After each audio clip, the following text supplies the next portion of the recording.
Hi, everybody. I'm Angela Hart. Welcome to the show. We're doing a series now called Caring for Seniors, and it's a community outreach series. It's all about nursing home and home care planning through the MLTC's Managed Long-Term Care Insurance Plans. This is a topic that's coming up in the senior community a lot. A lot of us have parents who are going through changes with the nursing homes and the different rules and regulations. It can seem very onerous at times. So this panel has been invited to participate in the show to help us understand what's involved from the social, financial, and all the other issues that will come up on the topic. So for those of us who are caregivers, this is really important and we need to understand it. Many of us have gone through these situations, and some of the panel members will share what it's like to have a parent, for instance, that's in need of some of these services, and we need to know how to navigate the process. And so the panel members here will be able to teach us about that. Our panelists' goal is to prepare, equip, and inform our communities.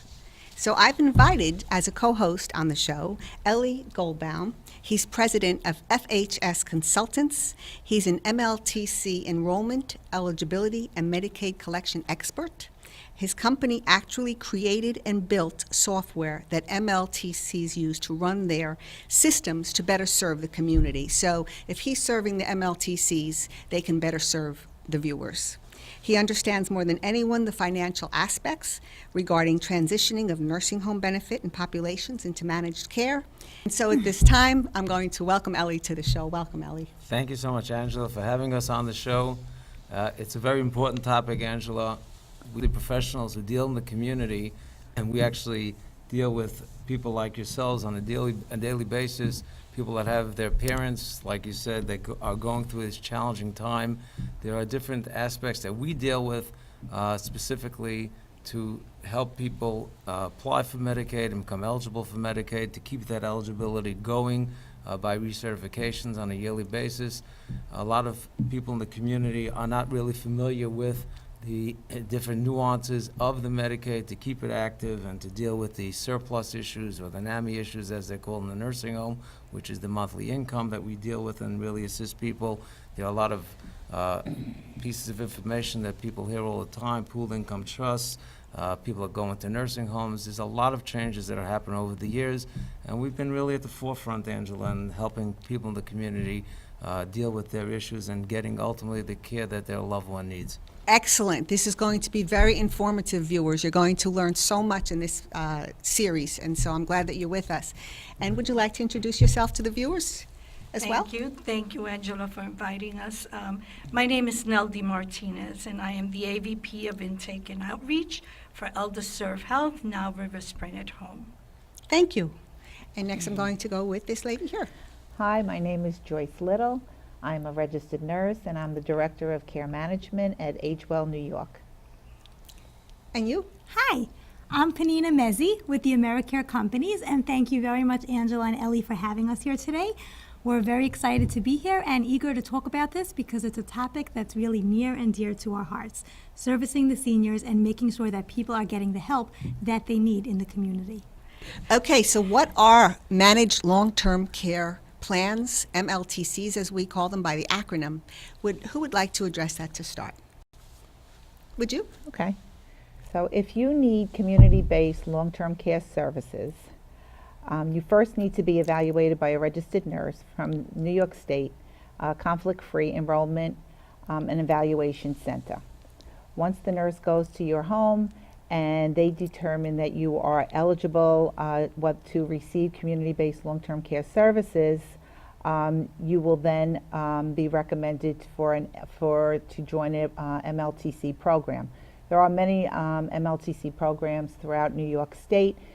Of course, seniors, older adults have choices, and you will be given a list of many different MLTCs throughout the state that you can inquire within. Thank you. Will you tell them, if it's something that you're familiar with, the difference between community Medicaid and long-term Medicaid?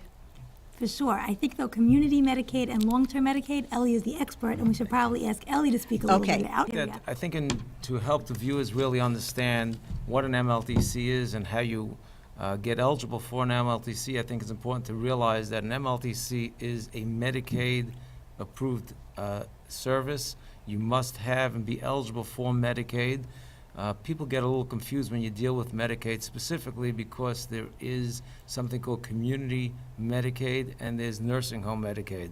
And there's a lot of misconceptions out there in the community as far as 5-year look-back periods and other issues like that. And I spoke before about the surplus, which is a monthly income that a person is entitled to have. And we hear constantly people discuss the idea that, oh, I'm not eligible for Medicaid, when indeed a lot of people could get eligible for Medicaid, and the MLTCs have a responsibility to actually assist people in the community, if they are eligible for Medicaid, with applying for Medicaid. So that's the first thing that I think is important, Angela, to understand, that this is a service that is a Medicaid service. Mm-hmm. Now, people that access home care services primarily, nursing home services, there's adult daycare services, there are a number of services that the MLTC does pay for, and they are reimbursed by the state to provide those services. And I think some of the MLTCs on the panel could embellish on those type of services that they offer.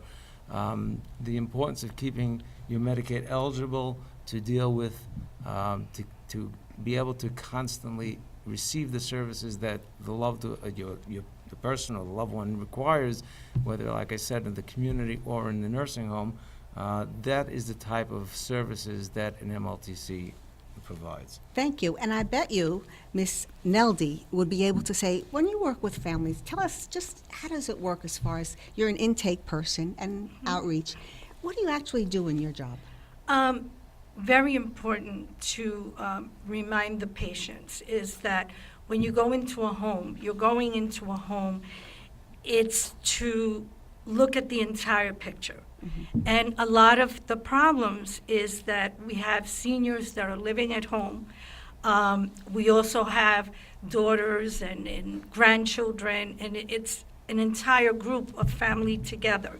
So how can we go in there and help these families? So the first thing as intakes, we go in, we look, we're monitoring the entire situation to make sure that we'll be able to provide the services needed.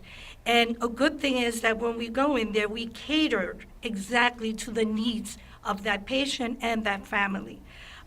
With the aid service, we ask important questions like what time does the daughter come back home? Mm-hmm. And the aide will be there providing the service.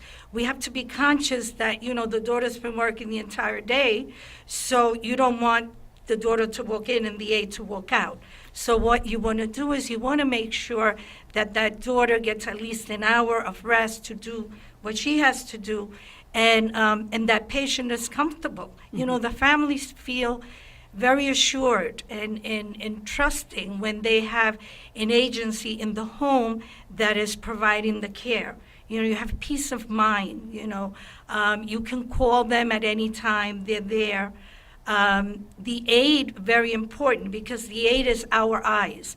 They call us, they let us know. We work together, the agencies. And the important thing is to make sure that that aid will call us. She's oriented to any changes in the family dynamics, with the patient, the health care, just to be able to provide those services that's going to stabilize the case.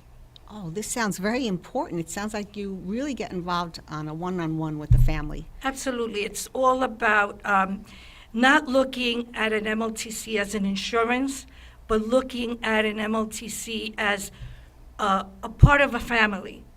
So I'm getting the impression, viewers, because this is new for me as well, as to many of you, that Medicaid realized that there were some social and emotional and other issues that were not being dealt with well enough. And so they got involved with these MLTCs mm-hmm. that took over the care and coordinating of the patient's well-being, basically. Do I have that right? Absolutely. Right, and you do need, just to build on what Nellie said, you do need to have a demonstrated functional or clinical need. I just want to say to join a managed long-term care program. When you join an MLTC, you are assigned a personal care manager that helps to collaborate and coordinate all their community-based support services and advocate for that member.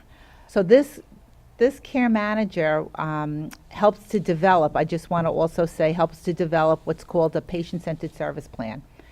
Very important that people know that they have choices, that it's their care plan, it's their lives, it's their care that they're directing. They are culturally sensitive to people. Good idea. We have a lot of different cultures that are in the MLTCs, a lot of faiths.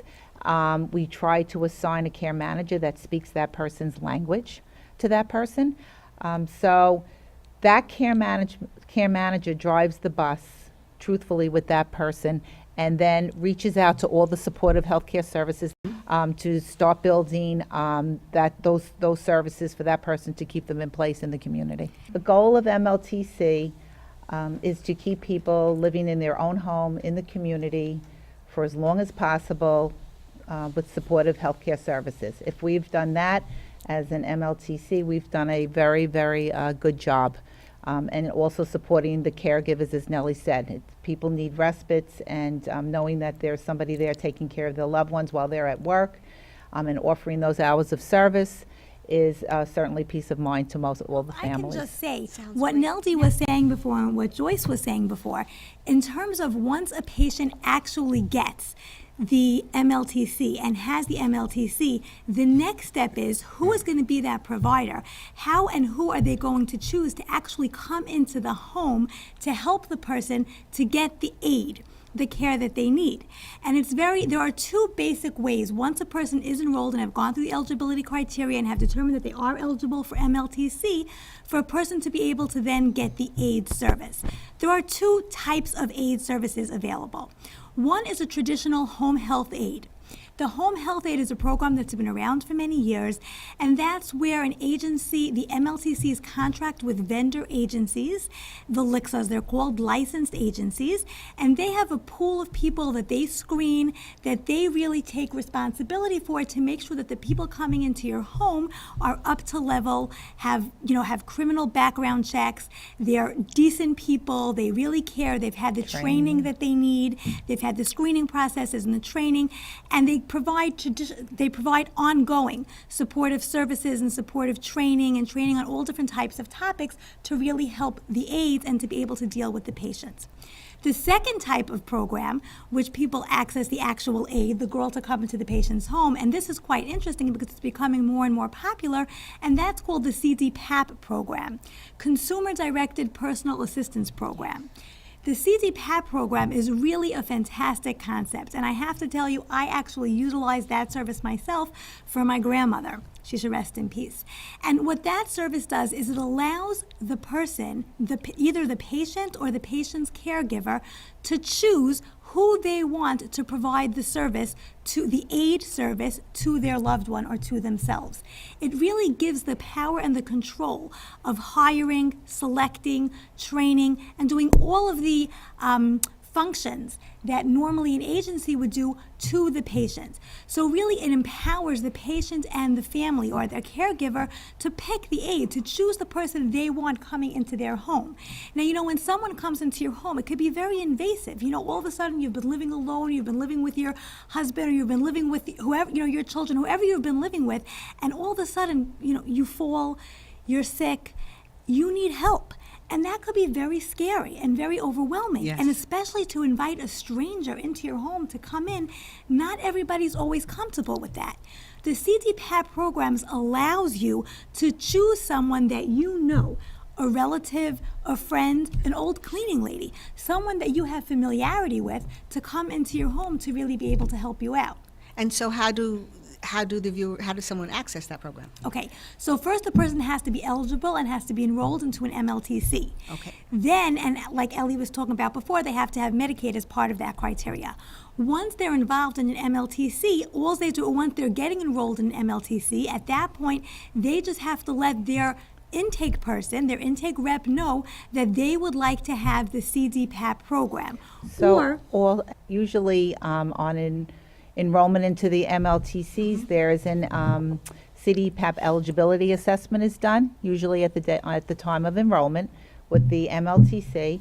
If somebody as the nurse is explaining that program to the potential member, and if they're in agreement, they fill out that eligibility assessment, which gets sent back to the MLTC, and then follow-up is done from there to try to put that person in place before the person even comes on, the program starts. That So- sounds like a good system. I just wanted to add on the CD Pass program, one of the very best things that I find is that a lot of the times you have family members that work all the time, and they have their patients that require medications, either insulin or pills, something. And when you have a CD Pass program, you can teach the aide, that person that you chose, you can teach them how to do that. And they do that. And it's so simple because a regular PCW or an aide cannot do that. But a CD Pass aide can do that. They can do anything from medications, blood testing for the glucose, administration of Skill nursing. insulin. So that is such a great point when it comes to the consumer director. If I can just add one thing, and also to what she's saying, there are two different points of entry for this CDPAP program. Someone can either, when they're enrolled and when they're first going on to an MLTC, they can choose it, or when someone first joins an MLTC, they can go with the traditional home care agency. They can go with the traditional licensed ELIXA, traditional licensed certified home care agency, and then midway say, you know what, I found someone, or I have a son that just came home, or there's someone that I would like instead of the home attendant that you've been giving me. Or they may be very happy, and the new home attendant that comes from the agency can become like a family member. Many, many times in my experiences, I've found that, where there really is no one to care for a person, and it's so heartwarming because there are some aides out there, and I have to tell you, they are just incredible people. And, you know, they really just make such a difference in a person's life. I can speak from personal experience. I have a very close neighbor who's very close to our family. And there was one aide in particular, and she went through many, many aides until she actually, through an agency, she went through many different aides. And until she actually found that one that was just so loving and so caring. And I'll never forget the way she really treated her. And once I commented to her and I said, you know, you're such a wonderful person. It's so nice to see you that way. And she said to me, I treat her like she's my grandmother because that's how I feel about her. And she, you know, and it was just such a beautiful mutual relationship. And sometimes when children live out of town or when there isn't, that's what happens. Aides become part of a family. We should also just, I think, be clear in terms of who's allowed and who's able to be a CDPAP aide. Yeah. And it's any adult that's not legally responsible for the patient, which means that a son, a daughter-in-law, a son-in-law, a sibling, a nephew, a niece, an uncle, like I said before, you know, a cleaning lady, a neighbor, anybody, that any adult that's not legally responsible, which would exclude just a spouse. That's what it sounds like. Right. Just at this point, just Is it okay if they're living in the home with the member, or must they be someone who lives out of the home? generally, they need to not be living in the home. Generally, they are definitely on a case-by-case basis. We have looked at different situations like that, but for the most part, they do not live in the home. The CDPAP person does not live in the home. Do they get But paid? we do The look at- CDPAP person, do Yes. they get Yes. paid? So How does that's that where work? the agency comes in. Because what the agency's responsibility is, it's a fiscal intermediary. The agency gets the money from the MLTC and is responsible for all of the payroll issues to make sure that to make sure that the aide is getting the check and is getting the money and is getting all their benefits and whatever else they're entitled to. So that's just really, and it also empowers very much the patient, because the patient or the caregiver is then the employer. They become responsible. So it's a very, especially when people are aging and they're feeling like they're losing control of everything and they're getting a little bit sicker and weaker and they feel like they're losing, they're really, at least they have the control to still be the employer and to be responsible for Yes, the aid. So yes. that's actually a very nice benefit of the CDPAP program as well. And a lot of times, the people that are taking care of that person is a cousin or a sister and aunt, and they're doing it regularly, but they're Right. not getting paid. Right, this is But what I'm with the loving about consumer, this. directed program, it's great because you will be taking care of a family member where the patient will feel great. And at the same time, the family member will be getting paid for something they're already doing. Basically, what you're saying is they're doing the work anyway, Right. you might as well get So you paid. might as well Right. get paid for Because it. some Yes. people, again, to keep the people home in the community, if they have a job Absolutely. and they need to go to work, instead of doing that job wherever they're working, they would leave that, and this would be their job, getting paid so that they can be taking care of their loved one. So is this something that most of the community is aware of, that they can have someone that they know who's take care and get paid? Is this something they know, or do we need to let the community really hear this? It's really interesting because I think this program has actually been around since the 70s, the No. late 70s, yes. This program has been around since the late 70s. It became a lot more popular just in the last 2 or 3 years. And I think part of the reason that also has become more popular is because the need is there. Because there are people that sometimes also when people live in remote areas or areas that it's difficult to get public transportation to, and there's really no one and there's no agency that can get there, sometimes the best answer is a neighbor that lives across the street, that you just have the neighbor come in and let them provide the services that are needed. This is So- wonderful. The MLTC really is responsible for the care of that patient. Ultimately, the safety and everything of the patient is under the control of the MLTC, and they make sure, and they're really responsible to make sure that that person gets the care that they require. If something, God forbid, would happen to the patient, they're responsible for that. So, in a sense, the MLTC is looking at many different components, whether it's using part of the social day, as mentioned before, for several hours of the day, complementing it with services in the home, whether it's X amount of hours of a aide coming into the home, or unfortunately, sometimes people do get sick, or certainly with the population we're dealing with, and they end up going into a nursing home. These are all services that are covered under the MLTC umbrella. So now I'm going to speak as a viewer might have a question. Do you run into problems where maybe an aide is not a satisfactory aide, and what can the member or their loved one do about this? Because I'll tell you that my mother-in-law had an aide come in for a while, and this gentleman was not acceptable for a lot of reasons, and she was afraid to complain. She kept doing this. Oh no, don't worry. No, don't. And I said, we knew that it was an issue. And so, what can a family do if they're not comfortable with the aide and they don't want the aide to know they complained because they're afraid? They can speak with the care manager, the nurse that comes in.